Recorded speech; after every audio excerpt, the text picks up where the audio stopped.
नमस्कार विद्यार्थी मित्रांनो, तुम्हा सर्वांचं माझ्या स्कॉलर टेक स्टार या यूट्यूब चॅनलमध्ये हार्दिक स्वागत. मागील व्हिडिओमध्ये आपण इयत्ता पहिलीच्या सामान्य ज्ञान परीक्षा सराव प्रश्नपत्रिका पाहिल्या होत्या. आज आपण पुढची प्रश्नपत्रिका पाहणार आहोत. या प्रश्नपत्रिकेचं नाव आहे प्रज्ञाशोध सामान्य ज्ञान परीक्षा सराव प्रश्नपत्रिका इयत्ता पहिली. आज आपण भाषा विषयाची प्रश्नपत्रिका पाहणार आहोत. चला तर मग सुरुवात करूयात. प्रश्न 1 व 2 सुरुवात करूयात सोडवायला. उतारा काळजीपूर्वक वाचायचा आहे. प्रश्न 1 व 2 साठी सूचना. खालील उतारा काळजीपूर्वक वाचून त्या खालील प्रश्नांची योग्य उत्तरे पर्यायातून शोधा. उतारा काळजीपूर्वक वाचायचा आहे. इयत्ता पहिलीची मुलं लहान आहेत. प्रत्येक मुलांना उतारा हा व्यवस्थित वाचता यायला हवा. बोट ठेवून हा उतारा वाचायचा आहे. मासे पाण्यात राहतात. काही मासे लहान असतात, काही मोठे असतात. पाण्यात वाढणारे शेवाळ, पाण्यातील वनस्पतीचे कोवळे भाग, लहान किडे हे माशांचे अन्न असते. त्याचप्रमाणे काही मोठे मासे लहान माशांना खातात. पाण्यात इतरही जलचर असतात. ते म्हणजे कासव, मगरी, सुसरी इत्यादी. हे प्राणी माशांना खातात. हा उतारा वाचल्यानंतर आपल्याला समजतं की पाण्यात राहणारे जलचर सांगितले आहेत आणि माशांबद्दल माहिती दिलेली आहे. तर सुरुवात करूया. प्रश्न क्रमांक 1. प्रश्न क्रमांक 1. मासे कोठे राहतात? तर उतार्याची पहिलीच ओळ आहे मासे पाण्यात राहतात. मुलांनी उतारा काळजीपूर्वक वाचायचा आहे. पर्याय दिलेले व्यवस्थित वाचायचे आहेत आणि योग्य पर्यायालाच उत्तरपत्रिकेमध्ये गोल करायचं आहे. पर्याय वाचूयात आपण. घरात, पाण्यात, जंगलात का झाडावर? तर मासे पाण्यात राहतात म्हणून पर्याय क्रमांक 2 हे उत्तर आपलं बरोबर येणार आहे. पुढील प्रश्न आहे प्रश्न क्रमांक 2. पाण्यात राहणाऱ्या प्राण्यांना काय म्हणतात? तर पाण्यात राहणाऱ्या प्राण्यांना आपण म्हणतो जलचर म्हणून पर्याय क्रमांक 1 हे उत्तर बरोबर येणार आहे. पुढील प्रश्न क्रमांक 3 व 4 साठी सूचना. खालील कविता वाचून त्या खालील प्रश्नांची योग्य उत्तरे पर्यायातून शोधा.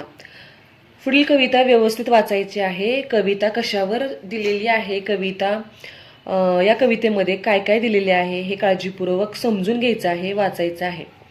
कविता वाचूयात आपण. चांदोबा लपला झाडीत, आमच्या मामाच्या वाडीत. मामाने दिली साखर साय, चांदोबाला फुटले पाय. चांदोबा गेला राईत, मामाला नव्हते माहीत. चांदोबाविषयी माहिती दिलेली आहे. प्रश्न पुढचा वाचूयात. प्रश्न क्रमांक 3. चांदोबाला पाय केव्हा फुटले?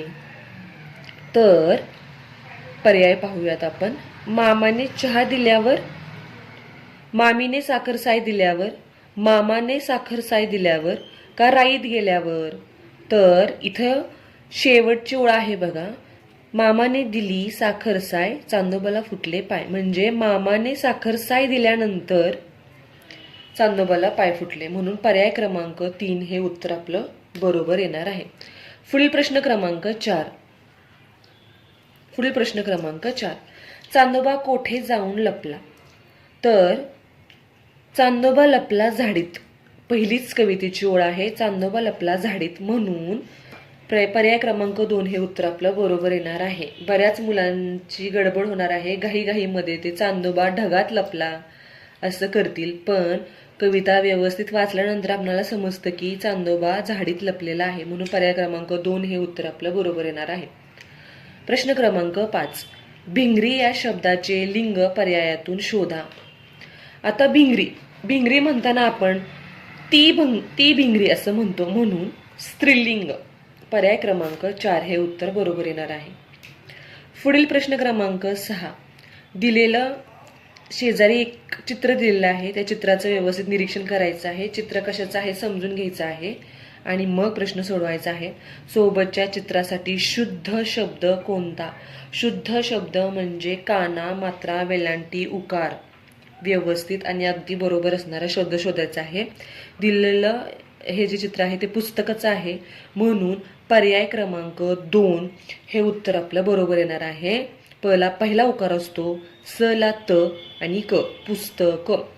पर्याय क्रमांक 2 हे उत्तर आपलं बरोबर येणार आहे. पुढील प्रश्न क्रमांक 7. पुढील वाक्याच्या शेवटी कोणते विरामचिन्ह आले आहे?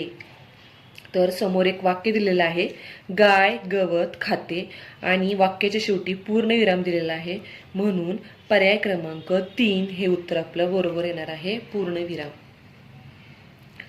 पुढील प्रश्न क्रमांक 8.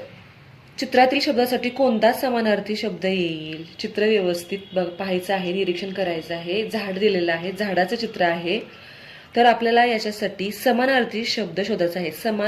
समानार्थी शब्द म्हणजे दिलेल्या शब्दासाठीचा समान अर्थाचा, त्याच अर्थाचा समानार्थी शब्द म्हणजे समानार्थी शब्द होय. तर हे झाडाचं चित्र दिलेलं आहे, मग झाडाला आपण वृक्ष असे म्हणतो, झाडाला आपण असं म्हणतो वृक्ष, म्हणून पर्याय क्रमांक 2 हे उत्तर आपलं बरोबर येणार आहे. पुढील प्रश्न क्रमांक 9. पुढील प्रश्न क्रमांक 9. रिकाम्या चौकटीत कोणते अक्षर लिहिल्यास 3ही अर्थपूर्ण शब्द तयार होतील? तो पर्याय शोधा.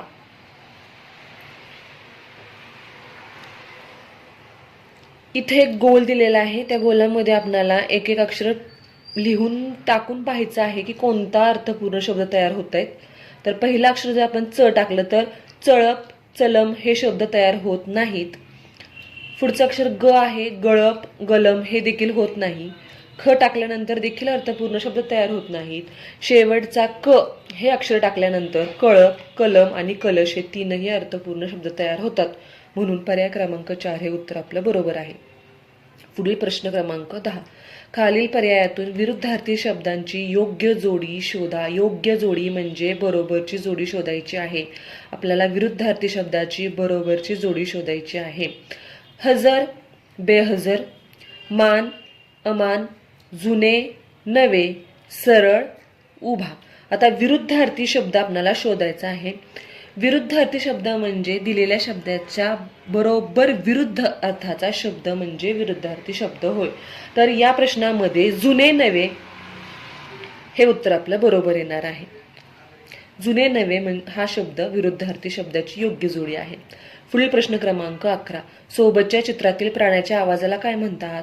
चित्राचं व्यवस्थित निरीक्षण करायचं आहे. चित्र कोणत्या प्राण्याचं आहे, प्राणी समजून घ्यायचा आहे. हा दिलेला प्राणी आहे वाघ.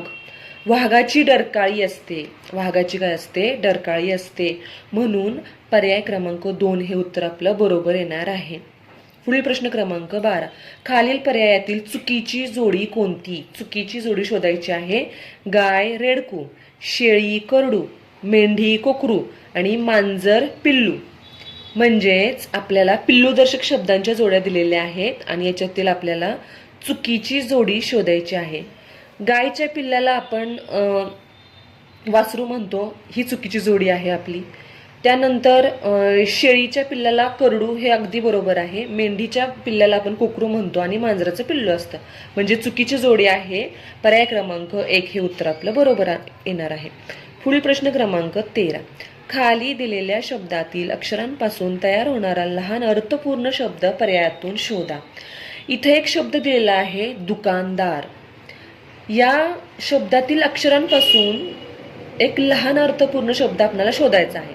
तर कोणते शब्द तयार होतात ते आपण पाहूयात. कान हा शब्द तयार होतोय. कासव हा शब्द तयार होत नाहीये. दरवाजा हा शब्द तयार होत नाहीये आणि काम देखील शब्द तयार होत नाहीये. या दुकानदार शब्दांमध्ये कान हा शब्द छोटासा एक कान हा शब्द लपलेला आहे, म्हणून पर्याय क्रमांक 1 हे उत्तर आपलं बरोबर येणार आहे. पुढील प्रश्न क्रमांक 14.